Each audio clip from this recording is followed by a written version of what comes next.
지금의 세종문화회관 자리인 농산공부관악 뒤편에 자리 잡은 관리병호학교. 학생들의 왁자지껄한 떠드는 소리가 들려오자 신호부는 반가운 마음이 앞섰다. 니가타와 구름의 상업학교의 옛 제자들의 모습이 떠올라서였다. 정문을 서둘러 통과한 신호부는 교무실로 향했다.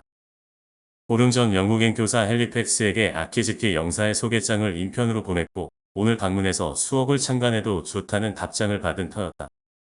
헬리팩스는 어린 간다가 태평양을 건너 미국으로 유학을 간 1871년의 전신사업으로 한몫 잡기 위해 지구 반대편인 영국에서 일본으로 건너왔다.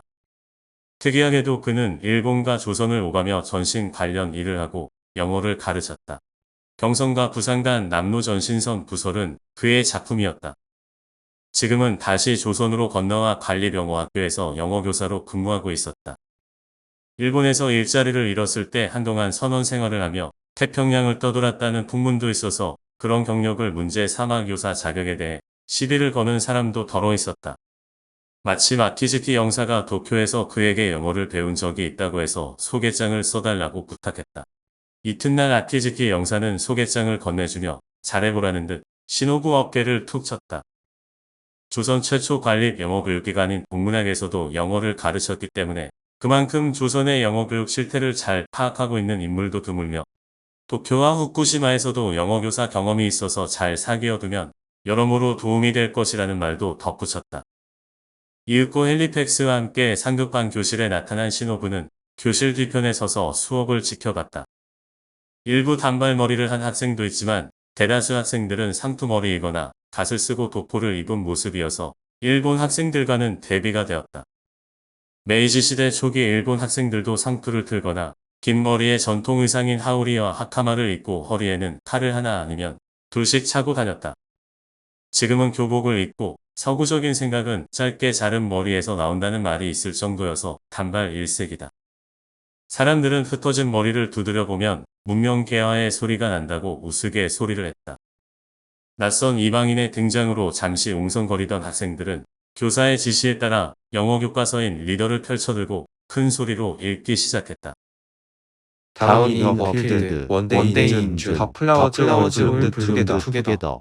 Save one who tried to hide herself and dropped dead to the weather. A robin who had flown too high and felt a little lazy was resting near a wished she 신호부도 학창시절 전체를 달달 외울 정도로 익숙한 리더, 뉴 내셔널 리더스 제3권에 나오는 울새와 데이지를 담고 싶은 미나리아 제비꽃에 관한 이야기다.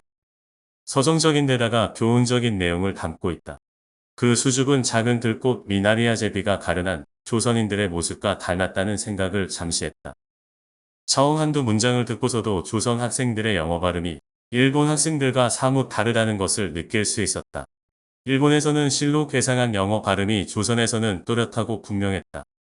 한마디로 영어 소리다웠다. 몇은 리듬 감맞아 있어 무척 매끄러웠다. 그래 이거였구나. 이래서 간다 교수님이 특별 임무를 주신 거구나 하는 생각이 퍼뜩 들었다. 당시 그 교실에는 평생 영어 보급에 앞장선 윤태원, 도쿄 제국대학교 공학부를 졸업하고 조선인 최초로 이공계 졸업생이 된 상호, 고희성 등이 있었다. 이들은 졸업 후 관리병호학교 교사로 채용될 만큼 영어 실력이 뛰어났다. 이날 저녁 진국의 일본 요리집 국치루. 청일전쟁이 발발하고 이듬해인 1895년 봄에 후지이라는 일본인이 개업한 국치루는 지금의 한옥마을 자리인 주자동 헌병대 간사 북편에 있었다. 당시 진국의 일대는 국치루, 하얼루 같은 요리집 10여 개가 성업 중이었다. 헬리팩스는 시중되는 사람들을 모두 물러나도록 한 뒤 마주 앉은 신호부에게 자신을 찾아온 진짜 용무가 뭔지 물었다. 신호부는 소개장에도 언급했듯이 조선의 영어교육 실태를 파악하기 위해서라고 정중하게 답변을 했다. 하지만 헬리팩스는 고개를 갸우뚱하며 못 믿어하는 눈치다.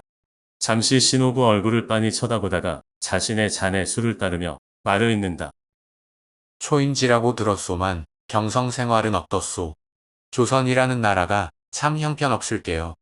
나 역시 지금도 여러모로 불편하고 마음에 들지 않소. 그건 그렇고 오늘 지켜본 조선 학생들은 어땠소? 군주와 관리들은 아둔하고 신통찮아도 조선 학생 개개인은 자질이 뛰어나다오. 영어만 해도 너무 쉽게 배워서 나도 깜짝 놀랄 정도요. 통변학교인 동문학대도 그랬으니까 신기할 따름이요. 일본 학생들과 비교도 가능할 것 같소. 앞선 근대화로 전반적인 지적 능력은 일본 학생들이 낫겠지만 언어 능력, 특히 영어 구사 능력만큼은 조선 학생이 나으면 낫지 뒤처지지는 않을게요. 군사교관학교 영어교사 출신인 허치슨과 전신기술자이던 나 같은 사람이 이 자리를 지키고 있는 것도 그 때문이요.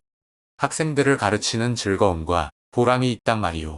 신호부는 잠자코 듣고 있다. 문제는 다음인데 말이요. 이 학생들이 졸업해서 대학도 가고 국가적으로도 중추적인 역할을 해야 하지 않겠소. 하지만 이 나라 위정자들은 교육만이 나라를 지킬 수 있고 문명사회를 이룰 수 있다는 사실을 과소평가한단 말이요. 동문학 폐교로 비록 내 자리는 없어졌지만 근대식 관립교육기관인 유경공원이 생기면서 도쿄대학교처럼 고등교육기관으로 조선 최고의 대학교로 발전할 줄 알았소. 하지만 보시다시피 관리병어학교로 간신히 명맥만 이어가고 있소. 교육뿐만 아니라 다른 분야도 마찬가지요. 한심한 나라지. 당시 학부 예산은 전체 예산의 1.8%에 불과했다. 그 정도 예산으로는 교육입국은커녕 소양인 교사와 기술자들 월급 주기에 바빴다. 그런데 그마저도 관리들이 공금을 이용해 문제가 종종 발생했다. 일본은 개성소인가 개성학교였던가요? 그게 도쿄대학교가 되었죠. 헬리팩스는 혀를 끌끌 차며 다시 묻는다. 그렇습니다. 막부의 양화교육기관을 계승한 도쿄개성학교와 도쿄의학교가 합쳐 지금의 도쿄대학교가 되었습니다. 벌써 20년 전의 일이고 지난 여름에는 도쿄제국대학교로 이름을 바꿨습니다. 신호부가 차분하게 응대했다. 헬리팩스는 고개를 끄덕이며 다시 묻는다. 도쿄대학교는 학생 수가 얼마나 되죠? 1700명가량 될 겁니다. 대단하오. 영어학교도 지방마다 있었던 걸로 아는데 그렇죠. 관리병어학교만 해도 도쿄, 미야기, 아이치, 니가타, 오사카, 히로시마, 나가사키에 있었고 그 밖의 지역도 옛날에 지금은 현이죠. 그 번에서 세운 학교에서 영어와 서양학문도 가르쳤습니다. 신호부는 손가락을 꼽아가면서 말했다. 조선에는 한성에 겨우 하나 있소. 우리 영어학교는 한 해 80명가량 입학하오. 하지만 중도에 그만두는 학생이 많아서 전체 재학생은 백수십 명 정도에 불과하오. 의학교도 문을 연다는 말은 있지만 아직인 것 같소. 술이 제법 취하자 헬리팩스는 일본에서 영어를 가르치던 이야기, 동문학 시절 이야기 보따리를 풀어놓기 시작했다. 지난 여름 도쿄에서 여학교에 다니던 외동딸이 조선에 건너왔다가 이질로 급사한 이야기에 이르러서는 흔히 뛰기도 했다. 배제학당 같은 사립학교 교사들에 관한 뒷담화도 밤늦게까지 이어졌다. 자정이 훨씬 지났지만 신호부 사무실의 불은 아직도 꺼지지 않고 있다. 간다 교수에게 보내는 첫 보고서를 쓰고 있는 중이다.